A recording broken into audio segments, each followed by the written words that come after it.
Okay class, आज हम लोग देखते हैं मॉडर्न थ्योरी या नेचुरलिस्टिक थ्योरी। मॉडर्न थ्योरी या फिर नेचुरलिस्टिक थ्योरी।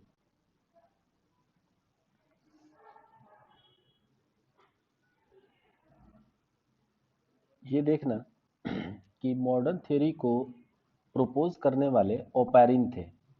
ओपेरिन एक रशियन बायोलॉजिस्ट हैं, ठीक है, जिन्होंने एक बुक लिखी थी ओरिजिन ऑफ लाइफ। ठीक है, 1936 में एक बुक आई थी इनकी ओरिजिन ऑफ लाइफ, जिसमें इस थ्योरी को इन्होंने प्रपोज करा था। अब ये देखना कि जो मॉडर्न थियरी है ये इवोल्यूशन की मोस्ट एक्सेप्टेड थियरी है। ठीक है, हम कहें कि most accepted theory of origin of life. अब इनका कहना ये था कि जो लिविंग ऑर्गेनिजम्स या लिविंग मैटर आज के टाइम में प्रेजेंट है वो नॉन लिविंग सब्सटेंस से ही बना। ठीक है, लेकिन कोई रैंडम मिक्सिंग के वजह से अचानक से नहीं बन गया, एक लॉन्ग सीक्वेंशियल केमिकल इवोल्यूशन हुआ और उसके वजह से ऐसा हुआ है। ठीक है, तो जैसे हम देखें तो हम बोल सकते हैं it says protoplasm formed on the earth from non living matter, जैसे कि आरएनए हो गया, proteins etcetera, not as a chance of random mixing but as a result of long sequential abiotic chemical evolution। ठीक है, अब basically जो abiotic chemical evolution था अभी मैं उसके बारे में बताता हूँ। एक पॉइंट और लिख लेना, Oparin explained it is his book origin of life.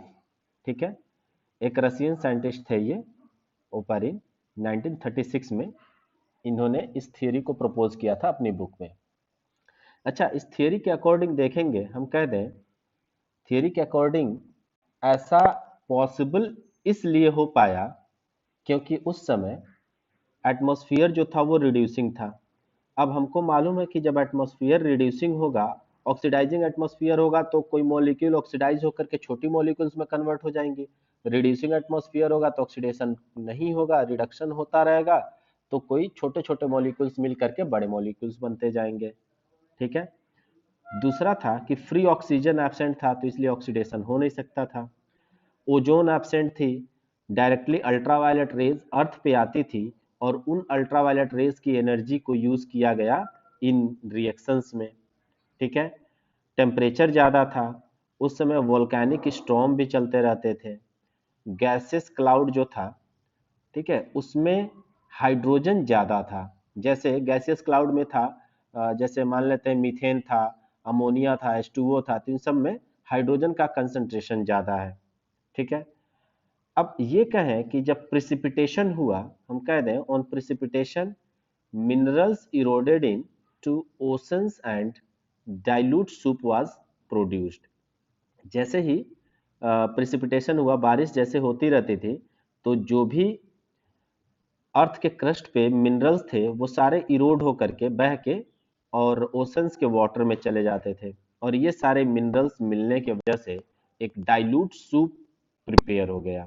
उसके बाद से छोटे छोटे मॉलिक्यूल्स बने इन्हीं डाइल्यूट सूप के आपस में रिएक्शन करने की वजह से, जैसे अमीनो एसिड, शुगर एक्सेट्रा, और इनके आपस में कंबाइंड होने की वजह से कॉम्प्लेक्स मॉलिक्यूल्स बने। ठीक है, तो हम कह दें कॉम्प्लेक्स और combined to form complex organic molecules like polysaccharide, proteins, etc. अब इसके लिए जो एनर्जी आई वो एनर्जी थी कहाँ से? Produced from ultraviolet rays, lightning, heat, radioactivity etcetera. इन सारे सोर्सेज से वो एनर्जी मिली जिससे ये कॉम्प्लेक्स पॉलीसेकेराइड्स वगैरह प्रिपेयर हुए। और जब वाटर में ये कॉम्प्लेक्स मॉलिक्यूल्स आ जाएंगे, ऑर्गेनिक मॉलिक्यूल्स आ जाएंगे, तो प्राइमोर्डियल सूप जो है वो, सॉरी, डाइल्यूट सूप जो है वो प्राइमोर्डियल सूप में कन्वर्ट हो जाएगा, या ब्रोथ उसको बोलते हैं। ठीक है, तो हम कहते हैं दस वाटर बिकेम ब्रोथ और प्राइमोर्डियल सूप। ठीक है, अब जैसी थियरी ओपेरिन की थी वैसी ही थियरी हाल्डेन ने प्रपोज किया सिमिलर टाइम में। हाल्डेन इंग्लैंड के साइंटिस्ट हैं, ठीक है। तो हम क्या करते हैं कि दोनों ने सिमिलर थियरी प्रपोज करी थी, इसीलिए इस थियरी को हम नाम दे देते हैं ओपेरिन हाल्डेन हाइपोथेसिस। तो बोल they similar theory was proposed by Haldane, so called as Oparin Haldane hypothesis. अब इसका जो एक्सपेरिमेंटल एविडेंस था वो दिया था मिलर और ऊरे ने, ठीक है। तो ये देख लेते हैं, मिलर और ऊरे, जो होराल्ड ऊरे थे वो मिलर के गाइड थे, ठीक है, लैब में। तो इनके वो टीचर थे, और मिलर ने ऊरे के गाइडेंस में ये एक्सपेरिमेंट करा था, ठीक है, जिसको बोलते हैं मिलर ऊरे एक्सपेरिमेंट, या experimental evidence of A biogenic molecular evolution.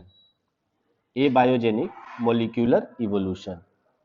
अब ये एक्सपेरिमेंटल सेटअप जरा हम देखते हैं, बहुत ही इंपॉर्टेंट है, बोर्ड में हमेशा आता रहता है और नीट में भी आता रहता है।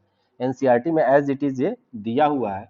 हम क्या करते हैं कि एक फ्लास्क बनाते हैं जिसमें बॉइलिंग वाटर हो, ये बॉइलिंग वाटर हो, ठीक है। नीचे से हम स्टीम देते मतलब फ्लेम देते रहेंगे और वाटर बॉयल होता रहेगा। ये एक वैक्यूम पंप है, ये इसका ग्लास ट्यूब है। इसी ग्लास ट्यूब में हो करके स्टीम आगे जा रहा है, और स्टीम का टेम्परेचर नियरली 800 डिग्री सेल्सियस है, ठीक है। ये जा करके एक बड़े से फ्लास्क में ओपन होता है जिसको स्पार्क डिस्चार्ज बोलते हैं। ये स्पार्क डिस्चार्ज फ्लास्क है जिसमें ये पानी आ रहा है स्टीम के फॉर्म में, नियरली 800 डिग्री सेल्सियस पे ये वाटर आ रहा है। इसके अंदर हमने ले लिया CH4, NH3 और H2O। ये जो तीनों का कॉम्बिनेशन है ये होता है 2:1:2 के रेशियो में। अब इसमें हम दो इलेक्ट्रोड रख देते हैं, ठीक है, ये इलेक्ट्रोड हो गए। अब क्या करते हैं, इलेक्ट्रिक डिस्चार्ज कराते हैं, और 75,000 वोल्ट पे इसका इलेक्ट्रिक डिस्चार्ज हमने कराया। अब क्या होता है, 75,000 वोल्ट पे जब इलेक्ट्रिक डिस्चार्ज करा करके हमने छोड़ दिया, ठीक है। तो अब देखेंगे इस सेटअप में आगे, ये कूल करने के लिए एक चैम्बर बना लिए, कूलिंग चैम्बर है इसका, जिसमें एक तरफ से हम कोल्ड वाटर का इनपुट दे रहे हैं और बाहर से वही कोल्ड वाटर हॉट वाटर में कन्वर्ट हो जाता होगा, क्योंकि ये जो फ्लूइड आ रहा है ये फ्लूइड गर्म होगी, ठीक है।